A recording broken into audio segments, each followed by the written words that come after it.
they started right here on the 5th fret. Because remember, the 5th fret and the open G are the same note. And you just continue. So, I'd like to show you this on a G brooch right now. This is my 2nd string D. My 2nd fret, remember to use the correct finger position, is E. My 3rd fret is F. Now I want you to practice picking these notes. And don't look.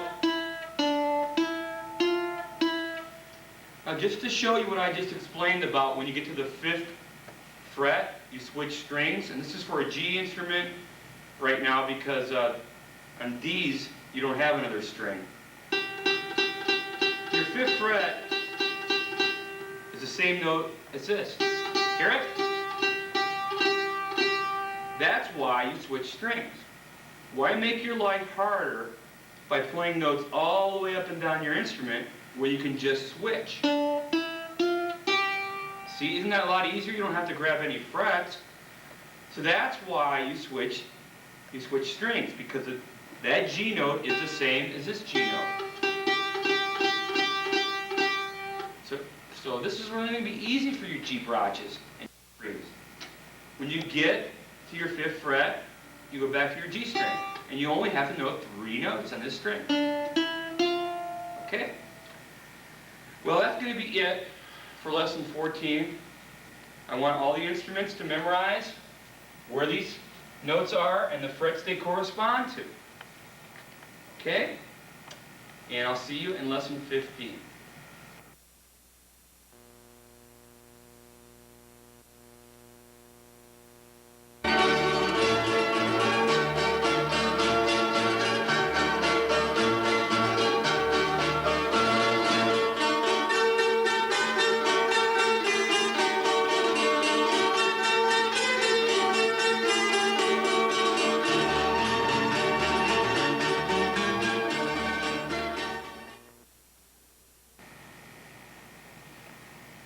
Hi, this is lesson 15, and it's your A string.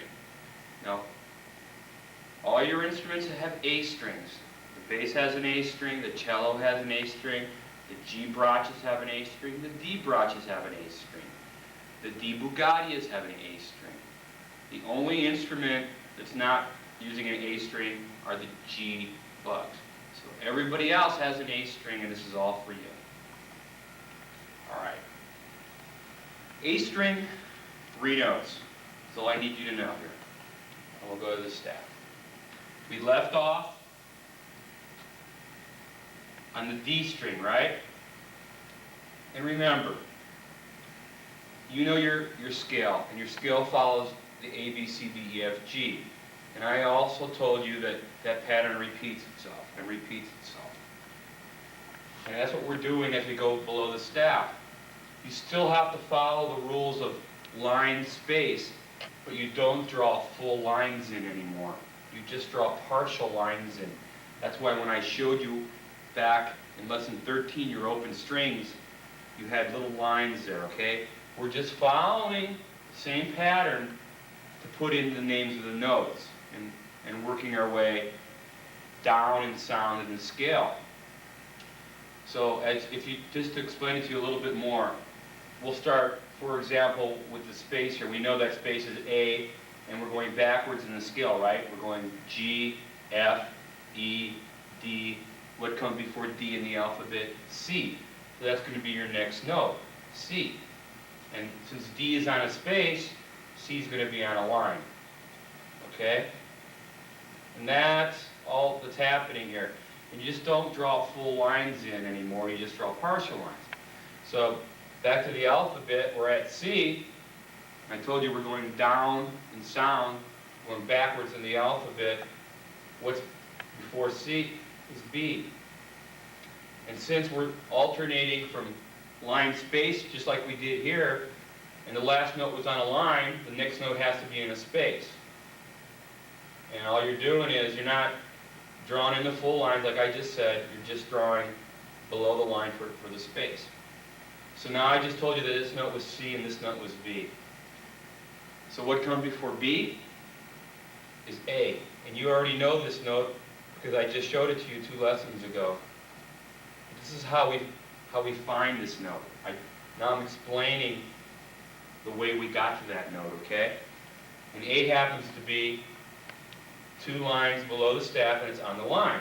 Because again, you always have to apply that alternating line space rule. Each line is a note, each space is a note, and we go in consecutive order. And now we're just working our way down in sound. Okay, enough of that. I told you I want you to know 3 notes in this lesson. You already know what the open A looks like. I showed that to you. And here it is. I need you to know 2 more notes. The B and the C. Where are they on your A string? The B is your 2nd fret. And the C is your 3rd fret. And that's it. That's all the notes I need you to know on that string for right now. And you're going to say only 2 notes? That's it. That's all you're going to have to play. And I'll show you that right now.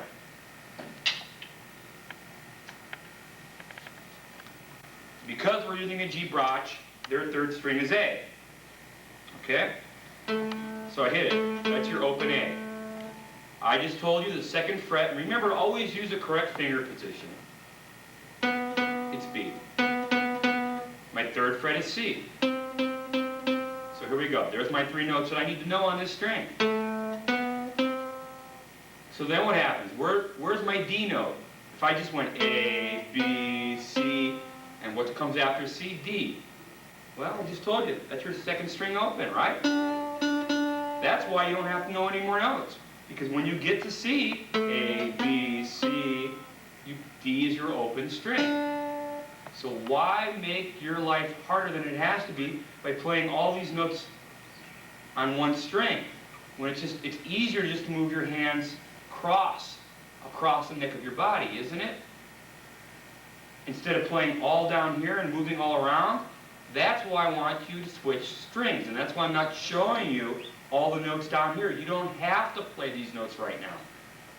So, I want you to learn the open A, the 2nd fret B, and the 3rd fret C.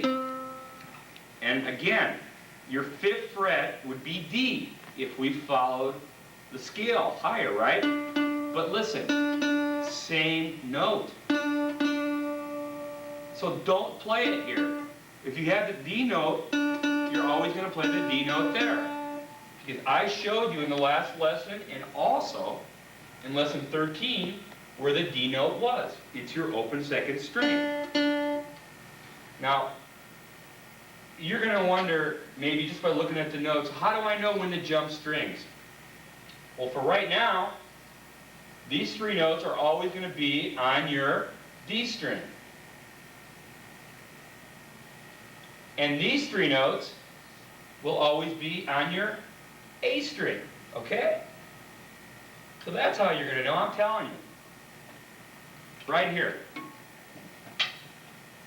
That when you see these 3 notes, you know you're going to play them on your A string. And when you see these 3 notes, you know you're going to play them on your D string, okay? And you already know the rest of these notes. That was lesson number 8. And you know where to play them. Now one more thing here. You do have sharps and flats. I told you every note has a sharp and flat, and that's why we're skipping frets again. So what would the 1st fret be then on my A string? It could be either called A sharp, if the writer of the music went higher, or it could also be called B flat. It has 2 names. And this is going to be for all your strings, okay? You're always going to have sharps and flats. Every rule that we said earlier applies to all your strings. So now, let's recap. We know the A open, B 2nd fret, C 3rd fret. After that, you go to your D string, play it open. You know your 2nd fret is E, 3rd fret is F, and now you're back to your G string. So, look at it. It's going to be a lot easier to play these notes by not going all the way up and down your instrument. All you have to do is use 2 fingers right here. Not to say that I don't want you to be able to use all 4 of your fingers, but for these notes, these two fingers are usually your strongest. And I know you're going to be having a tough time in the beginning getting strength. And I want you to be practicing runs. And what a run is, I want you to use that little practice lesson I just did right here at a slow speed to build up your fingers. And don't look at your hand. Keep doing it and speed it up. Remember my practice rule.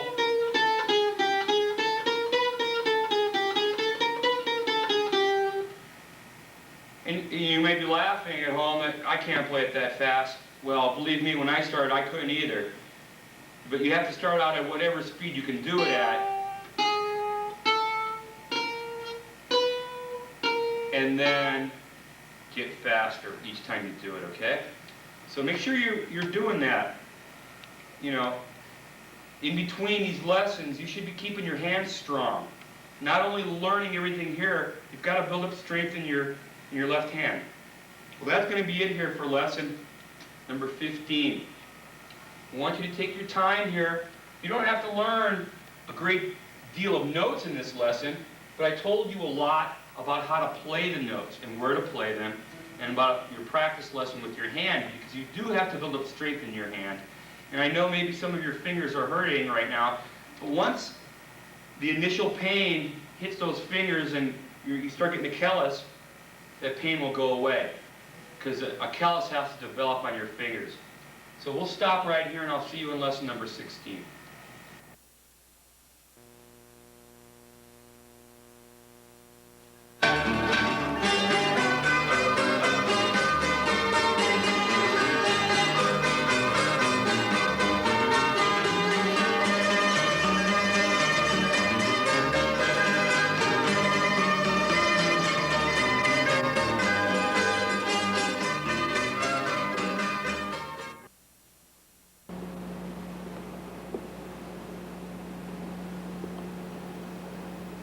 Hi, this is lesson 16.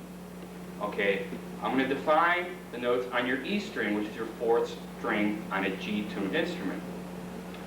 Now, after I define these notes, I'm going to try to clarify some of the things that we've talked about. But let's go on from right here. All right, we left off on your A string, and the last note we got to was the A note, right?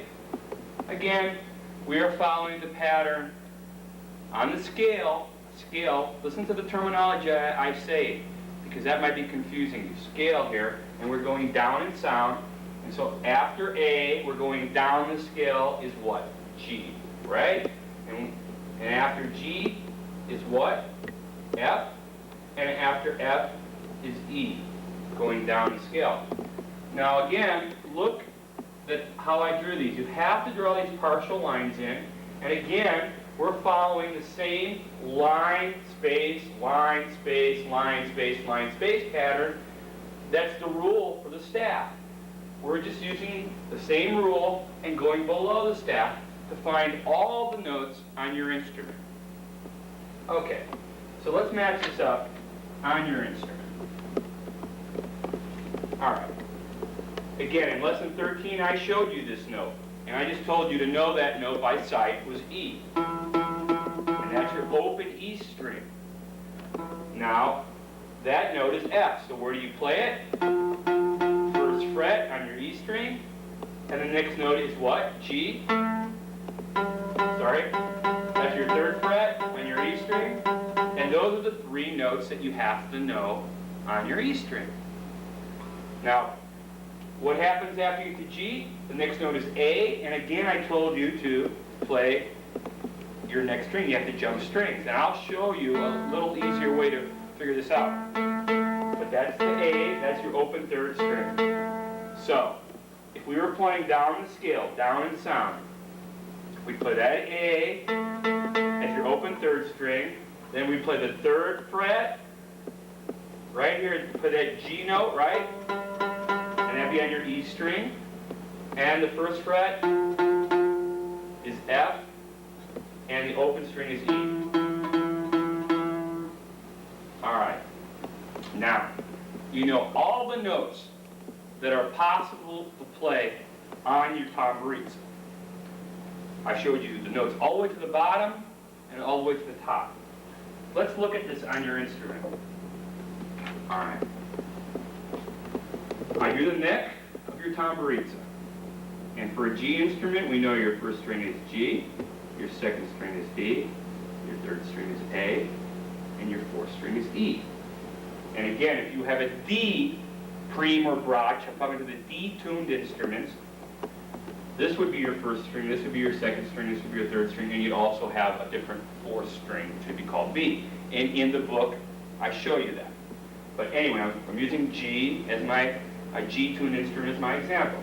So let's just worry about that. All right, remember, I already defined the area between the nut and the first metal fret as your first fret, and this would be your second, and this would be your third fret, and this would be your fourth fret.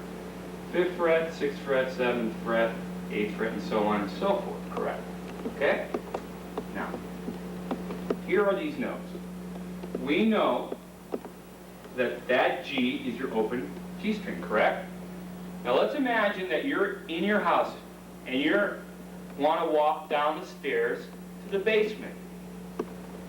And we are walking down the scale, the musical scale, your A, B, C, D scale, right?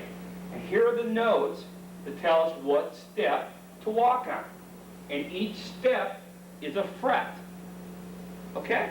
So think about it. You're on the top of the steps, and you're at G. And each fret is a step, and we have to follow the pattern down to get to E, your scale pattern, right?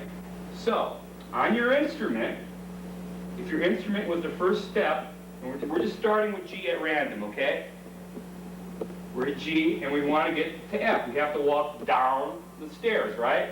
Where is that on your instrument? We have to go to your third fret on your D string, your second string. And when we go from F to E, what step? We have to go down to your second fret, and then we want to get to the note D. That's your open D string. Now we're on the D note, and we want to get to what? The C note. We have to go to your next string, and happens to be the third fret, and we're on the C note. We want to get to B. It's your second fret, and from B you want to get to A. It's your open string. Now I'm just saying fret numbers. I'm not always saying the string number, because the string numbers, the string letters are shown here. So listen to what I'm saying here, okay?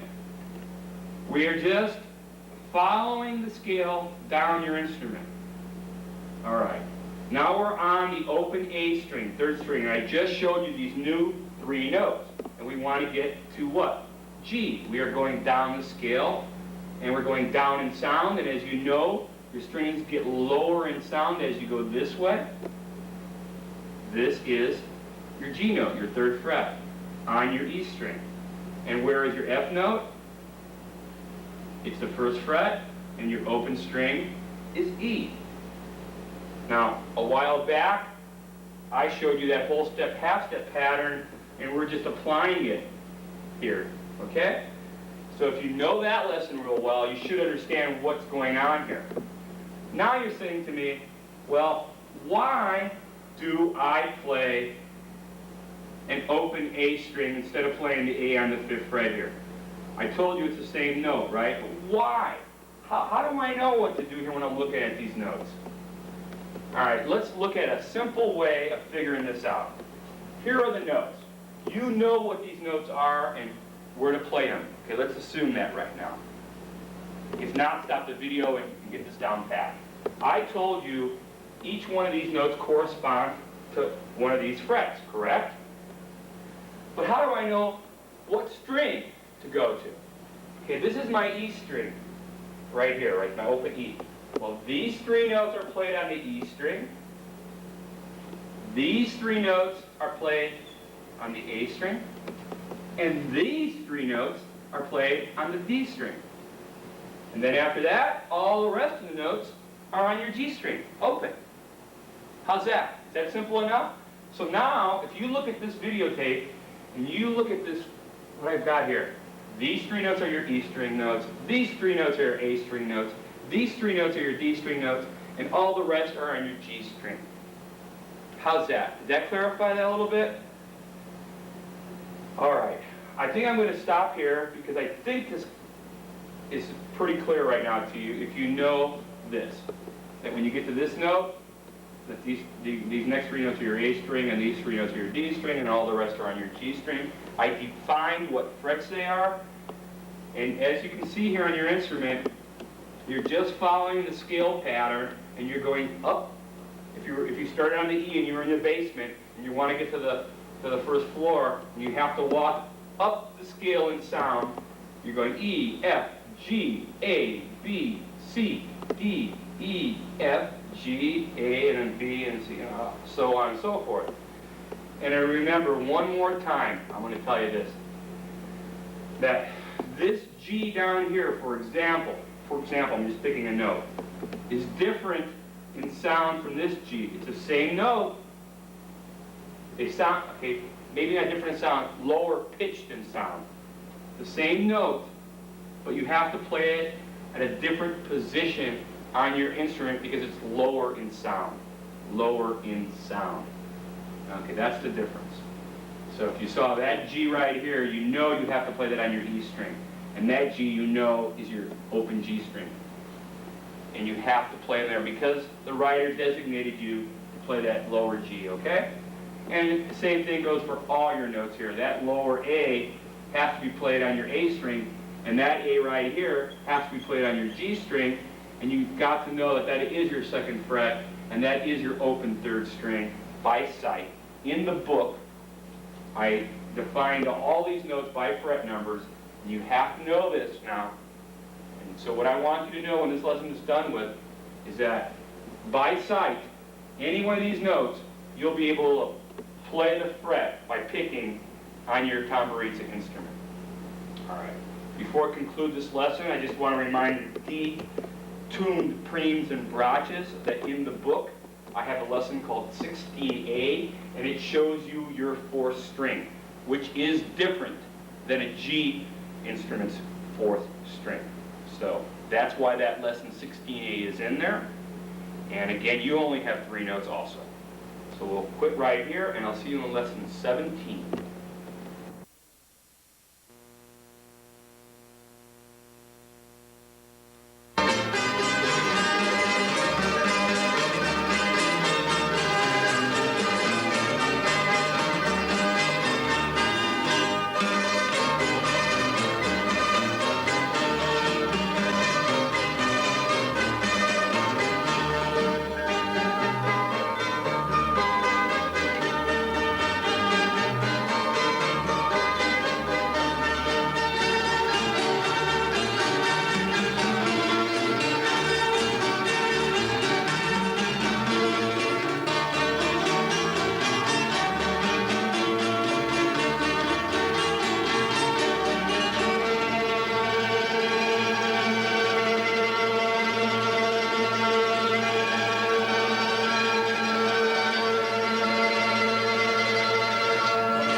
Hi, this is lesson number 17.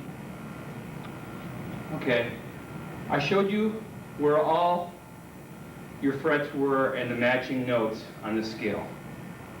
So now we're going to learn some different notes and what makes them different. All right. First of all, we're going to start with this note right here. It's a circle, not filled in, and it's called a whole note.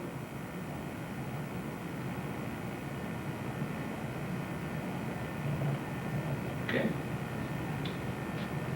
Now, we have another, excuse my right in here. Note the difference between this note and this note is this circle is not filled in, but it has a stem on it. Remember, I defined this as a stem. This is called a half note.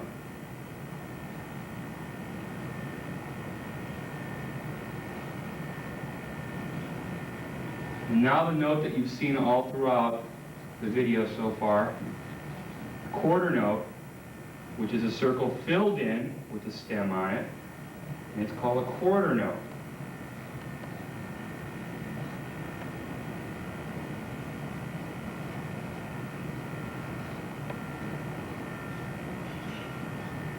Okay, one more note.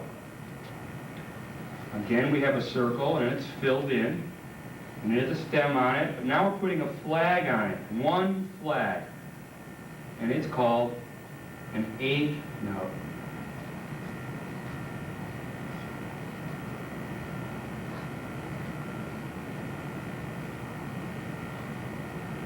All right. Okay, let's look at this a second, just at the names. Whole, everything's together. You cut it in half, half note. Half of a half is a quarter, and half of a quarter is an eighth. It's mathematics. Now, how does that correspond to this note?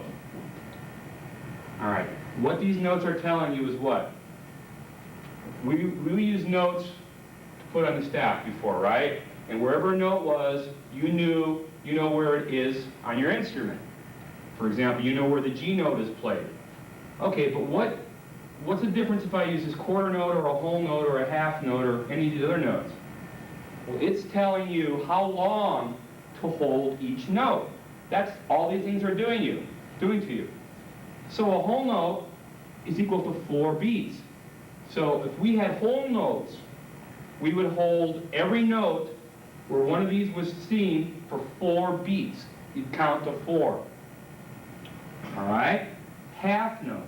What does that mean? That means you hold that note for 2 beats. So if you picked it, you'd hit it, and you'd count 1, 2.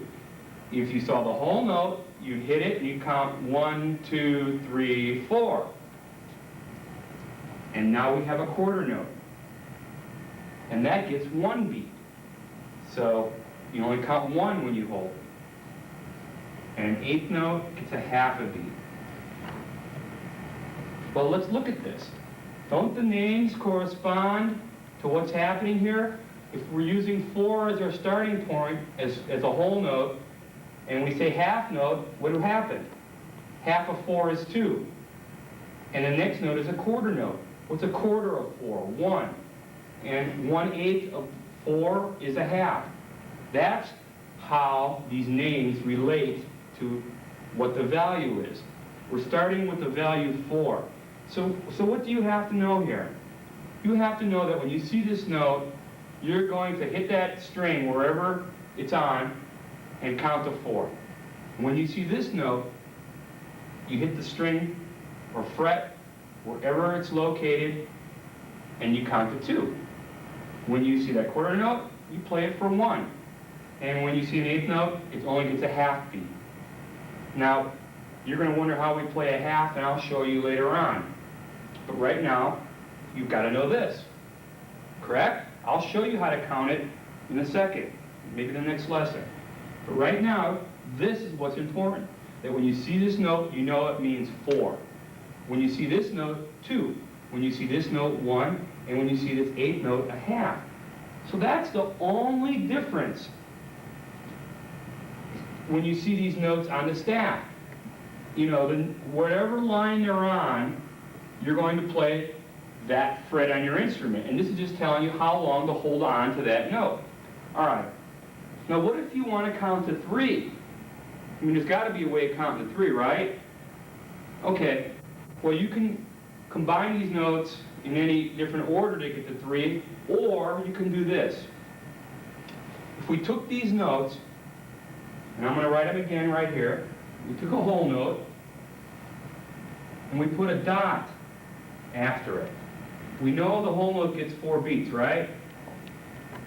But when you put a dot next to the note, You multiply it times 1/2, and you add it to the 4. So it gets 1.5 times its normal value. So that means 4 times 1.5 is equal to 6. So now we know that this gets 6 beats because it's got a dot after it. It doesn't get 4 beats anymore. Now we have the half note, right? And that gets 2 beats. But we put a dot on it. So what happens? You multiply it times 1.5. So let's look at it. If it's getting 2 beats, and we multiply it times 1.5, what is that? That's one beat. So it gets 3 beats now. And I'll do the same here so you can see this. It normally gets 4, but it gets a half more of its value now. So you've got to add 2 beats to it, so it gets 6. And now we have a quarter note. And we know a quarter note gets 1 beat, 1 count. But I dotted it. So what happens? 1.5 times 1 is another half. So it gets 1.5 beats. You're just adding half the value to the note more, so you play it longer. And you can have a dotted 8th note too. You can have, all notes can be dotted. And we know it gets a half a beat, and a half is a quarter. And so it gets 3/4 of a beat. I'll tell you how to play that later on, but let's look at this now. You have 8 different ways of holding a note in 8 different counts. This is a whole note, but it's a dotted whole note. This is a half note, and this is a dotted half note. This is a quarter note, and this is a dotted quarter note. This is an 8th note, and this is a dotted 8th note. And look at the difference in the values. So now what's going to happen is, when we start playing music and you see these notes, you have to know how long to hold each note. And when you learn how to tremolo in a later lesson, you will tremolo these notes for how many beats their value is. If you saw a whole note, you tremolo it for 4 beats. If you saw a half note, you tremolo it for 2 beats. And that's what these notes are telling you what to do. How long to hold the note. That's it. That's what they tell you to do. They don't tell you what fret on your instrument to play. They're telling you how long to hold the note. When you put this note on the staff, then you know what fret to use, because wherever line or space it's on, that corresponds to a fret. But for right now, they just tell you the value of how long to play that fret or that note. Okay? Take your time on this lesson. So what do you have to know here? You have to know 8 things, 8 different ways of holding notes. You've got to know that these are called whole notes, half notes, quarter notes, and 8th notes. The value, how long you hold the note, and also that these are called dotted whole notes, and dotted half notes, and dotted quarter notes, and dotted 8th notes, and how long to hold them. And look at the difference. 4 and 6, 2 and 3, 1, 1.5, a half and 3/4. I'll have this in your book for you so you can study it, or you can watch the video back and forth, but you got to know this. Because when you're playing a song now, you've got to know how long to hold the note. Okay, and we're getting very close to learn how to play music. So get this down pat. And I'll see you in the next lesson.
Hi, this is a lesson on time signatures.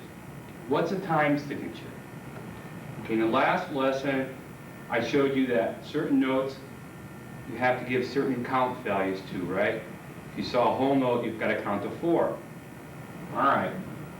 Okay, let's start something that you can relate to. When you think of a waltz, what do you think of? I mean, how does it go?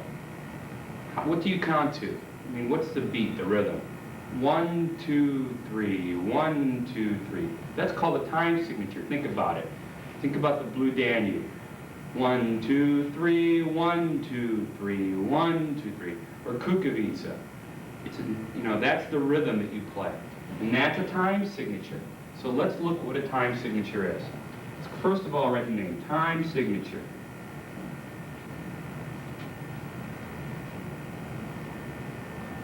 And then I'll go explain it to you. Okay.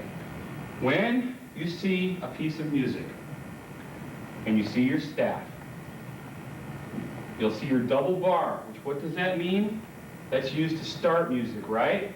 Anything to the left of that first double bar is just telling you how your music is supposed to be played.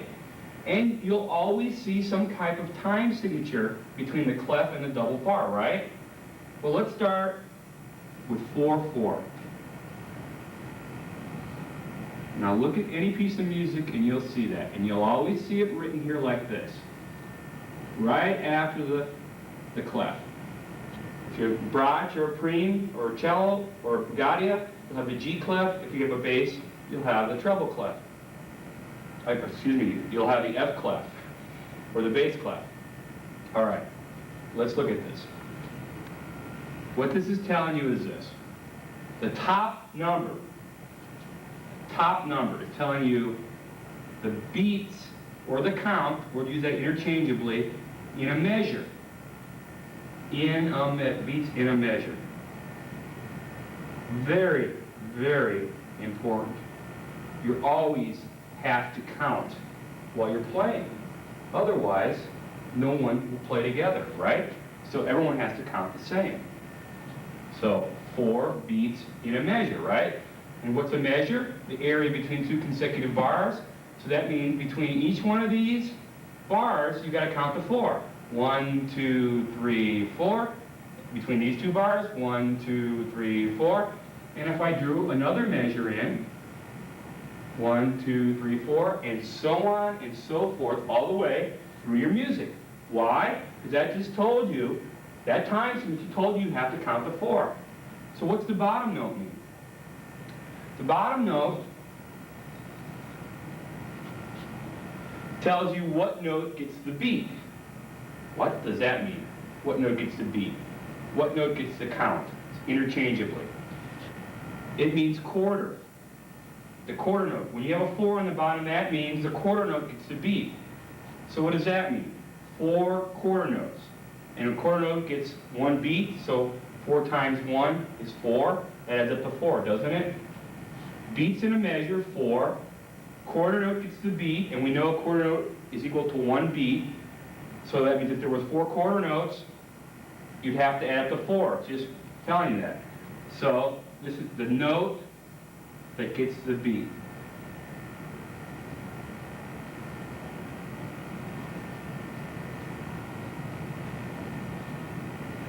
A little confusing, maybe.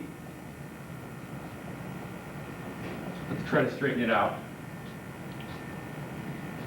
For you people right now, you'll be playing most of your songs with a 4 on the bottom. So whenever you see a note on the top, that'll tell you how many beats in a measure, and this will tell you that a quarter note gets the beat, which means it gets 1 full beat. Okay, let's look at this. So that means if you had 4 quarter notes in a measure, that would add up to 4, right? 1, 2, 3, 4. So the time signature is telling you how much to count and how many notes are in a measure. There would be 4 quarter notes. But that doesn't necessarily mean there has to be quarter notes. It could be a whole note. Any combination of notes that adds up to 4.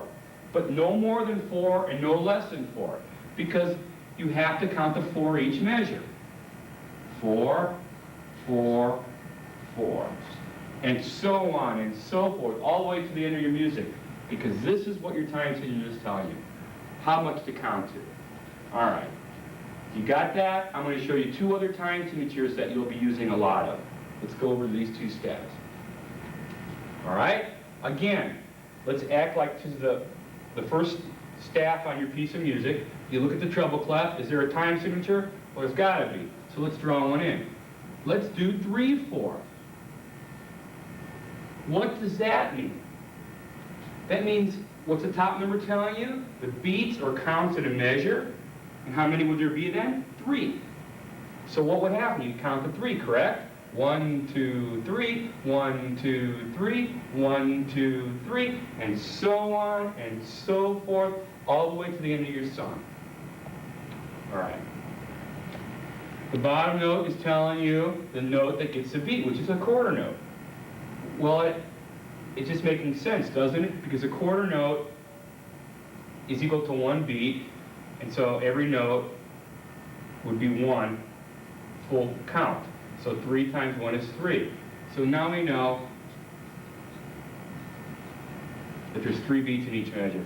Remember the top number. So if the bottom thing is confusing you right now, remember that you've got to count to 3 in each measure here. 1, 2, 3.